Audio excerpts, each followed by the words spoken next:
If you had a microscope and could look at a piece of a leaf, you would see thousands of tiny openings which branch out until the leaf has all of the materials it needs. What happens now? Okay, let's talk about homework number 4, the wow factory. This is something I had a lot of fun designing, and I'm hoping this is a really fun lesson for you to work on. Cool. So let's check it out over in Illustrator. Here we have, this is kind of my first design of what I put together, and this is kind of the design that tells the story. The homework that I'm actually going to give you, the Illustrator file, looks a little bit different. It looks like this, okay, because I wanted you to rig up these arms straight and not have to deal with them kind of bent. But when I designed this, I designed it like this so that I could have a sense of like what the story flow is. So I think this is actually the most instructive for telling you what you're going to animate, all right? So as you can see here, we have a little keyframe factory where robot arms produce keyframes and send them out for shipping, as you do. So the way this is going to work is this arm first is going to adjust this knob, okay? Possibly it starts at 0, that's up to you. I think it should eventually wind up at 50, but you know, it'll kind of slide up and down until it settles on, just say 50 or whatever you want it to be. And then when it's done, when it's picked a value, this arm will click down on this button on the stopwatch, right? Which I've actually built as a separate layer so it can kind of click down. That's the shadow and that there, and that's underneath the stopwatch. So when it pushes down, it goes behind it, right? And then what happens is that's how the keyframe is made, obviously. So in this little machine here, which by the way, I've left it so that you can animate these little knobs and dials here to make it like if you want to, like while this is deciding like where this slider goes or whatever. These move up and down, the yellow knobs, and these dials can rotate like that. Okay, so that's a little bit fun. In any case, once the value is chosen and the stopwatch button is pressed, this keyframe wouldn't like be here. It would be kind of behind this, and it would slide out along this little like conveyor belt thing here. Okay, so from behind here that slides out, and then of course this arm reaches down and grabs it, and at the same time this arm here is reaching up and grabbing, I guess it's this box on the shelf here, and putting it down here. So this here is just a reference so you can see like, you know, where that should go, but actually that you'll delete in the animation because, so like I said, this arm reaches up, grabs this box, puts it down here, and then this arm has grabbed the keyframe and slides over. Remember, all these arms can move horizontally along these, you know, slots. This one can move up and down, obviously. So anyway, this arm moves over and drops the keyframe into the box that this one put down there, right? And then this arm finally picks that box up and dumps it on the pile of these sort of in the out box here, okay? So I think that's going to be like a really fun, kind of silly little animation for you to put together. And it's got lots of layers and lots of opportunities for you to use parenting and, you know, rigging up these robot arms, okay? Like I said, this is the way it's going to actually look in what you get, because I think it's just easier to rig these arms when they're straight. The only other note about this artwork is that this robot arm has a wider hand because it has to reach out and grab boxes, okay? And these all have smaller hands. This one actually, since it's just going to press, I think it should probably just like pinch together and press like that, like it's as one finger almost of the two, okay? Here we are in After Effects with the same file, right? And I do need to explain just a couple of things here. For one, if you look at the Wow Factory layers, you'll see that there's quite a lot, all right? And you can see that down here in the timeline as well. There's quite a lot. So you do really need to make sure that you kind of color code these things, especially the robot arms, which I've given kind of similar names to one another. So I think you definitely want to like make, you know, the first group like yellow or whatever. Just give them discrete colors so that you can tell at a glance like which ones are which and make sure that you have all the pieces kind of together. So I would definitely do that first, even before you do all the rigging, I think, just to make it all really clear. And then, like I said a little bit when we talked about it in Illustrator, so like this here is a reference, okay? So that's why it says box keyframe reference. That means that's something you're probably going to turn off or delete, right? But that's good for placement, if that's where you want it to be placed. And also there's one other reference here, which is the number 50, okay? Now, this I designed as Illustrator art, And I kind of had an idea that you could do this as like a simple little animation of these numbers. And when I say simple, I mean really simple here, okay? Because we talked about type, obviously, but we didn't really talk about, changing the value of those numbers, for example, or how that would animate. And that's slightly complicated. But I still think that when this knob adjusts up and down, I'd like to see these values change, okay? So I'm going to show you kind of a quickie way to do that. That's probably not the most pro, but I think it'll be kind of fun and instructive, all right? However, before I could show you that, you need to get this font, okay?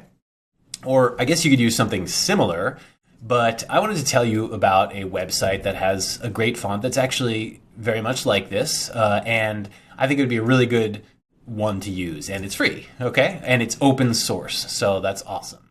Okay, so if you go to theleagueofmovabletype.com, all right? This is a great site that you should definitely know about and check out. And then there's a font here called League Gothic, all right? And that's the one that I used. And go ahead and download that and bring that into whatever font software you use for your machine. And then in After Effects, you can access that font. Back here in After Effects now, what I'd like to do is if you choose your type tool, okay, and click, just type the numbers 00, okay? Now, I already practiced this, so I've already found League Gothic, right, in here. This is just what I wanted. And I already made it the gray color, which, if it's not that color, just go ahead and use this eyedropper and, this is the gray color. So any of these gray masses you can choose from, right? The other thing that's really important here is to make sure that in paragraph, that the type is centered. It's centered text. If you don't remember where those are, you can always go up to window paragraph and window character. Okay. I think when you hit the type tool, though, that automatically opens. I think we went over this actually. Cool. So what I'm going to do now is I need to kind of make this the same size and place as the word 50 now. Okay. So I'm going to take the numbers, which is right here, and move this down on top of my 50 reference, okay? And additionally, I'm going to move this down, and I'm going to kind of try to line this anchor point up at the bottom there, and then I can just press S and scale this down until it's about right. Looks like about there, right? Okay, and now if I turn off the 50 reference, the only thing that's important here in terms of this placement is that the numbers kind of should be divided by this. There's a darker yellow here and a lighter yellow, and that kind of makes a center line. And I just want to make sure that the numbers are kind of centered on that because I'm OCD like most designers, right? So cool. So that's in place now. And now we can actually kind of animate this in a very specific way. Now this isn't going to be really great fluid animation. And in fact, I need to tell you about a different kind of keyframe that's actually you need to know about in order to do this animation. Because you can, we didn't do this in the animation oatmeal example, but if you twirl down this little tab for your type, and instead of looking at the transform properties, we look at the text here. There's a thing called source text, which you can actually make a keyframe for. So, when you make that keyframe, though, it's going to have this unfamiliar square shape, okay? And that's what's known in After Effects as a hold keyframe. Teacher's note, I'm pausing the video for 1 second because I think I could do a slightly better job explaining something. When you make a source text keyframe like I just did, it always is a hold keyframe. There's no such thing as quote-unquote normal or linear source text keyframes. Anytime you press that stopwatch for source text, it makes a hold keyframe. Okay, and I need to explain this to you now because we've only talked about the normal kind of keyframes, which are also called linear keyframes. But let's talk about hold keyframes for 1 second, okay? A hold keyframe, here I've set up a little example of here, let me delete these out. I've just made a little example of over 1 second that this white square just moves across the screen here, right? This is, everything that you know about already, right? And what I did is I made this I made this 30 frames, and what I wanted to do is go 10 frames and make a keyframe here that sets that there, and go 10 more frames and make another keyframe here. Now, this didn't change the animation at all. It looks the exact same as it did before. I just wanted to make a bunch of keyframes here to demonstrate this, okay?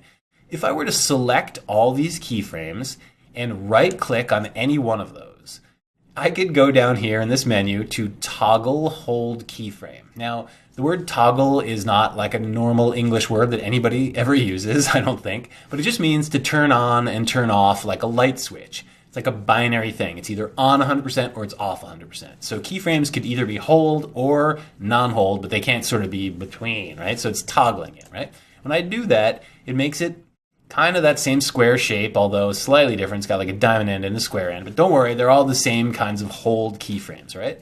And now what this means is instead of interpolating between these points, right? Instead of After Effects, going between the keyframes and creating the animation like we're used to, now it looks like this, right? There's no interpolation between the keyframes. Literally, they're called hold keyframes because they hold this value of whatever that keyframe is until it encounters another keyframe.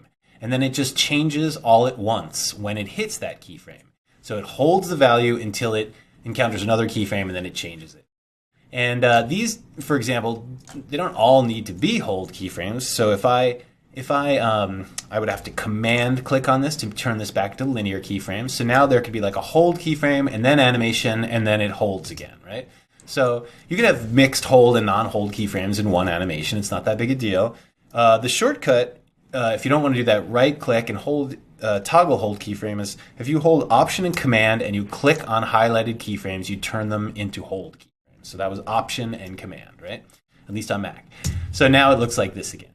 So hold keyframes are actually really, really useful when you want things to just pop around on screen, or for example, with these numbers, if you want the numbers to change, but we don't have a really elegant way of like changing it from 0 to 50 so that it goes like 1, 2, 3, 4, 5, 6, 7, 8, 9, 10, right? We don't have that. That's sort of advanced, but we can use hold keyframes on these values to kind of fake it, all right? So before I do that, let me just show that if we have the this knob, okay?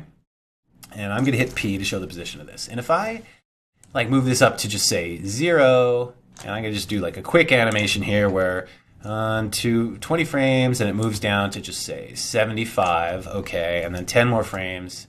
And let's see, it's got a pause, so let me put a pause in there. I copied and pasted that, and let me go now 10 more frames and move this back to 50. All right, so just say, the animation looks like this. Boop, boop, okay? Not that great. I'm sure you could do a way better job with it, but for now, this will serve, okay?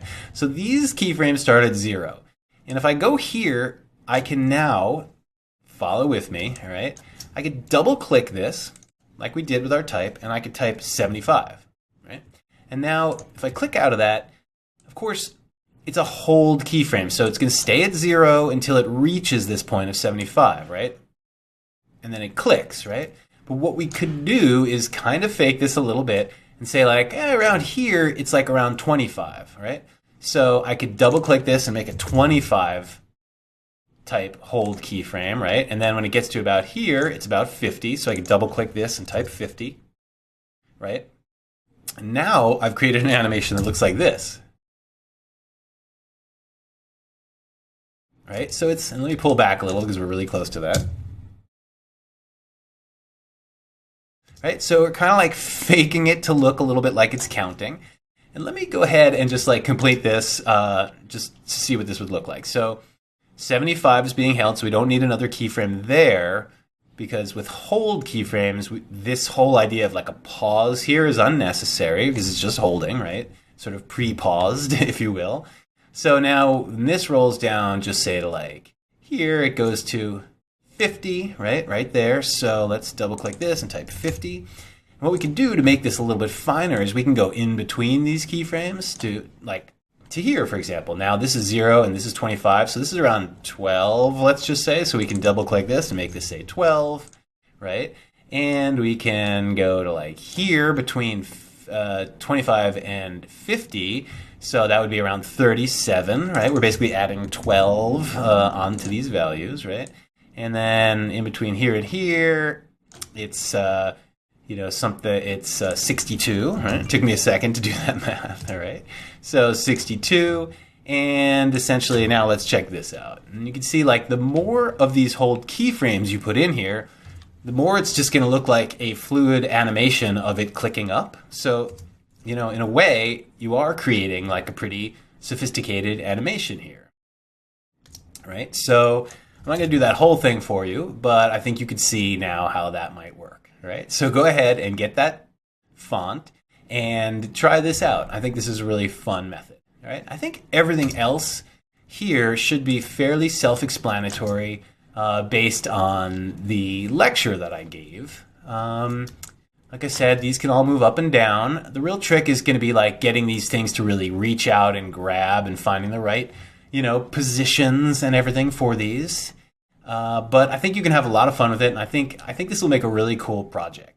So go for it, give it a shot, make it as best as you can, and just try to have fun with it. All right? Thank you very much.